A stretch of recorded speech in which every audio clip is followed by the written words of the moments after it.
All right then guys, so let's get on with this. So first of all, what have we got? So I've got the drip acclimation setup, so I will be using that. I've also just got a generic kind of bag, which I'm going to tip all of the copepods and the rotifers into, so they could all be drip acclimated together in this one bag.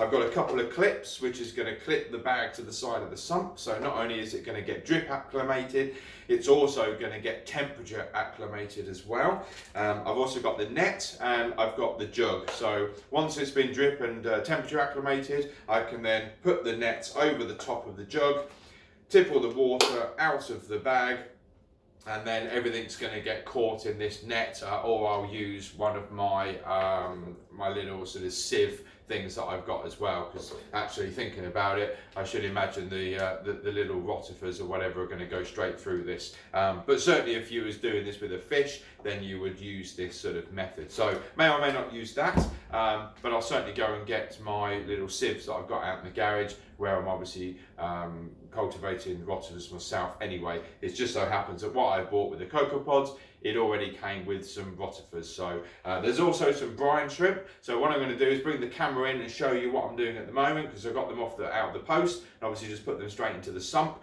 So they're just floating at the moment in the bags in the water. Yeah, especially with the brine shrimp though, that water's definitely not going to go into the tank, and I'm just going to extract the brine shrimp and put them straight into the tank here for them to feed. The other thing as well that we're going to need to do is turn off the pump and turn everything off, so that everything has time. Once I tip it into the sump and also into the tank, everything tries to have a bit of time to find somewhere to hide, you know, in the rocks or wherever, before the fish will start to kind of eat them all. So let's bring the camera in now. I'll show you where we're at, and then we'll get on with the drip acclimation process. So let's do that. Well, here's all the bags anyway at the moment, as I say, just taken out of the box that they came in through the post and just popped into the sump here, just so as I've got time to kind of get everything set up. I'm not sure whether you're going to be able to see two, yeah, oh yeah, you can. So you've got all the little copepods in that one, and one of these, that's more copepods. Here we go. This is the brine shrimp. Let's turn it around the other way. There we go. So there's all the brine shrimp in there. And they're going to go straight into the main tank for the fish to feed off of. Everything else I'm hoping will go either into the sump or into the tank, and that will have time, or some of them, to kind of find the rocks and everything else to sort of hide in, and then they can start breeding themselves in here. Certainly the copepods anyway. Okay, so let's get on with it. So as you can see here, as I mentioned before, all I'm doing is just opening up all the bags with the exception of the brine shrimp, and tipping them all into the one bag, and then this one bag will then go into the sump water, and I'll set up the drip acclimation. Alright, just put a little bit of my tank water in there, give it a sort of a swish around just to make sure everything is definitely out. So we need to take this out of the jug, and we're going to pop it into the tank. Put my clips on just to hold it in place, like so, into there.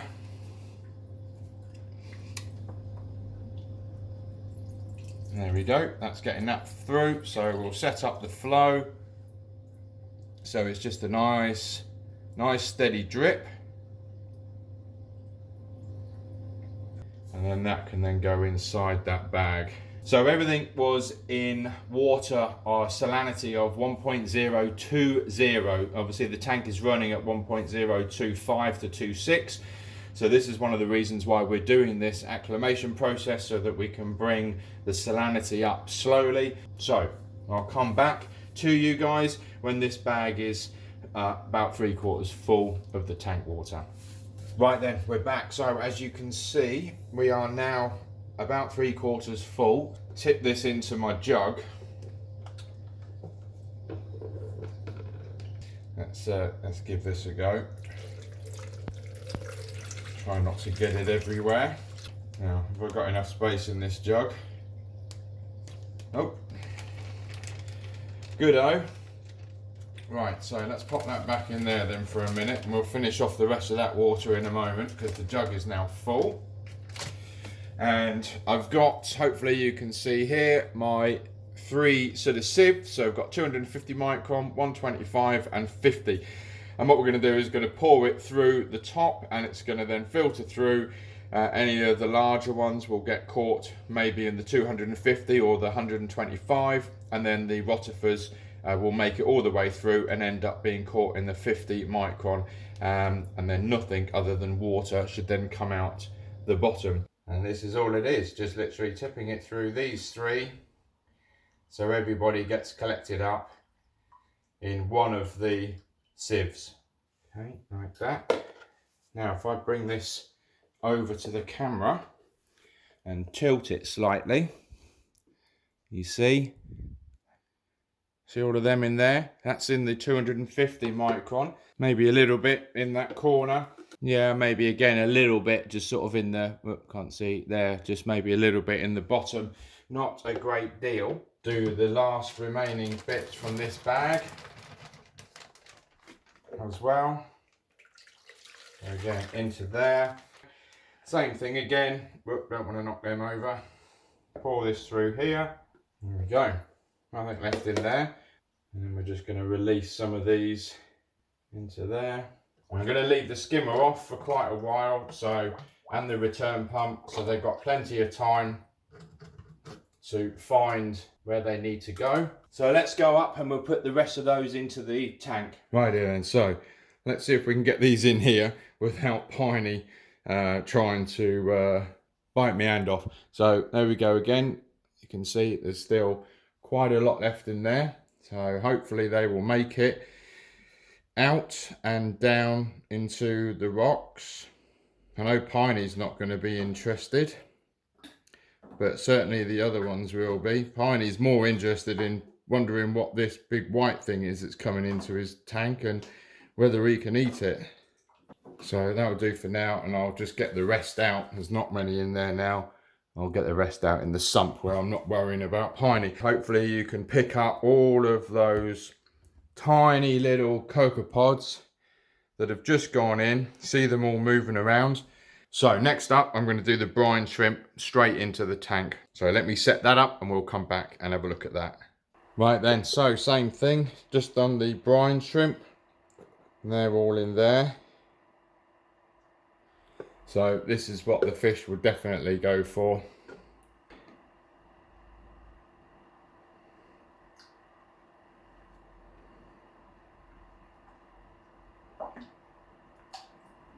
There we go. And again, still everything is off in the tank. The wave maker did kick back in again, but I have turned that back off again now. So let's just move this out a little bit. And hopefully you can see all that lovely live brine shrimp swimming around in there. Cleaner shrimp looks like he's found a couple. Clownfish is coming over now. If I move away from the tank, then we'll see the fox and the angel come up as well.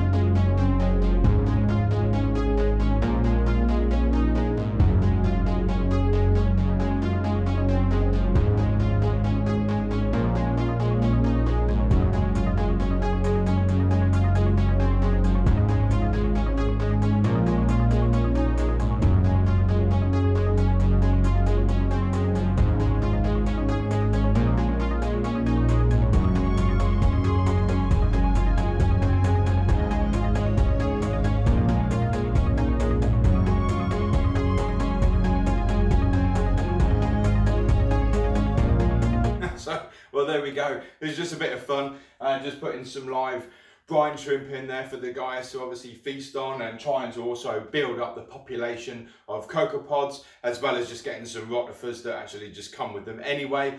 As you already know, I'm already doing my own Rotifer cultivation, and if you haven't seen that video, then I'll put a link up to it in the corner here so you can go and see that. That's still doing very well, and I might even start to introduce a copepod cultivation as well on top of the rotifers that I'm already doing. Now, one of the other things that I probably should have mentioned as well, this is always a good idea to do if you are going to top up the population of your copepods, is to do it when the light is out. Now obviously I couldn't do that here. For the filming you wouldn't be able to see anything pretty much if I did, so always try and do it at night when the lights are out. Turn everything off so the water is totally static, and then just tip your copepods or your rotifers or whatever straight into the tank or into the sump, depending on where you're going to be putting them, and obviously make sure that you have acclimated them to not only temperature but also to the salinity that they came in. Now you may have to obviously check that